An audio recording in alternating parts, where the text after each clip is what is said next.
question.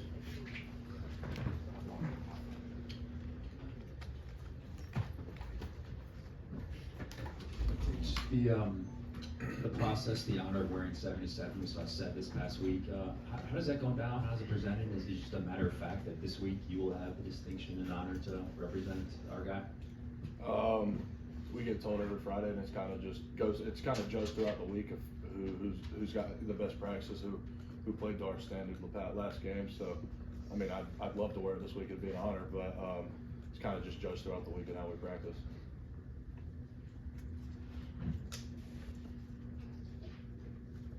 I have a broad question. How'd you feel like you guys played this last weekend?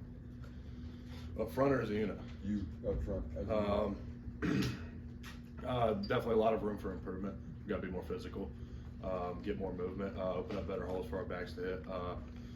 Personally, it's just not our standard, but I think there's a lot of ways to improve in that, and it all starts in practice and how we approach things. Hey, sort of going off of that, what are the specific things you want to see improvement in, and how you guys go about making those improvements? Physicality, wanting to finish people, just having a mindset to go out there and make somebody quit. I think that's what it takes to play in the trenches anywhere.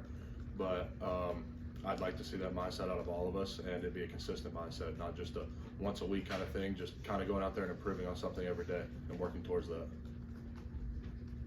What's a film session with Coach Searles like after a week where you felt like you didn't necessarily live up to the standard?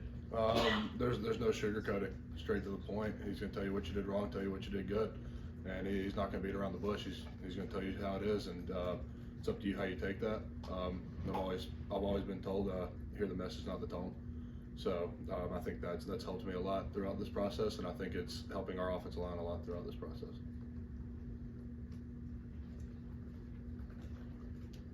I believe Coach Searles is from Tryon. He is. Right? You're from Rome, Georgia. Y'all ever talk about Northwest Georgia? I always tell him that I never lost to Tryon in high school, but there's always some conversation about it.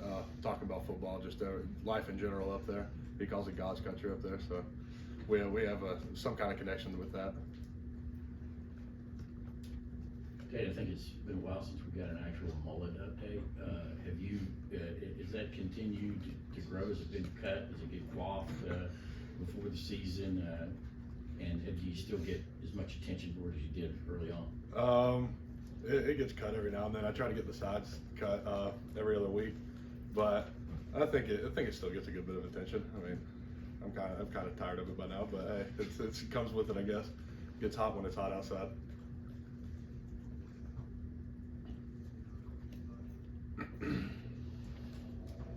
I just wanted to ask, I mean, Amarius Mims, first full season really starting, we spoke pretty highly on him early on before heading into the season, but what have you thought and saw from him, especially playing right next to him so far this season?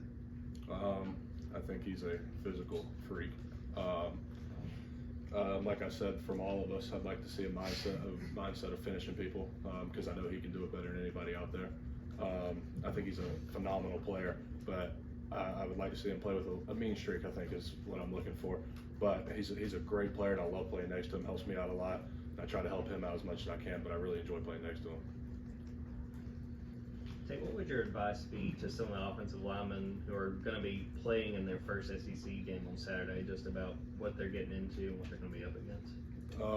Don't treat it like any other game. I mean, I have the mindset of every game, so it's about this game. Like, I didn't prepare for UT Martin any differently than I'm going to prepare for this game, and I treat it all the same.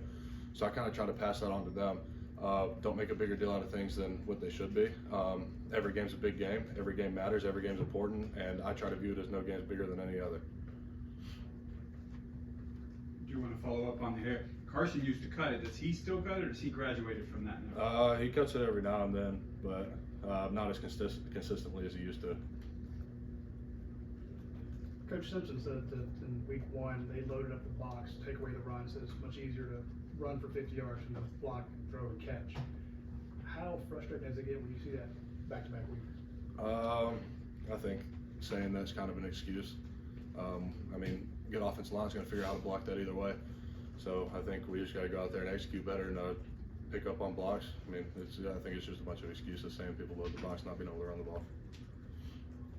When you saw Dylan Bell make that surprised, or did you see plays like that from him at the running back spot in practice? I wasn't surprised. I know he's a tremendous athlete, and I know he can make big plays wherever he is on the field. In the game, I didn't know he made the cut until the day after. I saw it on Twitter, and I was like, oh, man, that's a pretty good play. But no, it didn't surprise me. I've seen him make plays. He's a great athlete, and I think he's a great attribute to wherever we put him on offense. Tate, this is the last year for the SEC East, playing South Carolina, playing Tennessee, Vanderbilt, matchups you've kind of grown up watching, I guess, with Georgia. What's your thoughts about all that going away in terms of that and, Texas and Oklahoma coming in? I haven't really formulated an opinion on it right now. I'm still just trying to take things 1 week at a time right now. I haven't really looked into that much, but yeah, I just haven't really thought about it that much. Tate, South Carolina's got a really experienced D-line that you've faced a couple times before. What have you seen them from them in past matchups, and based on the film going into this game, what are you kind of expecting from those three guys? They're physical. I do remember that from last year, but as of right now, I haven't really gotten into the film of them in their past games. Still looking over the previous game and kind of getting to that tonight, watching their film. But they're always physical. They always have a good group, plays hard. But I think it'll be a good matchup. I was talking to Oscar about the art of blocking, and he says one of the best parts about it is getting some recognition, some love from big fellas up front. Do you sense that? Do you see it? Do you watch it and kind of yeah, that's what we expect? Yeah, we definitely show them a lot of love. I don't know if y'all saw it 2 weeks in a row. Brock Bowers has put someone on their back, and we all get pretty excited about it. We love seeing it just because that's our world, and seeing other people enjoying our world is kind of is a lot of fun. Tate, we had an opportunity to, I guess, see you in our world this last summer. You were doing some NIL work and some video. What did you learn from that experience of kind of doing those shows and sharing your opinion with fans?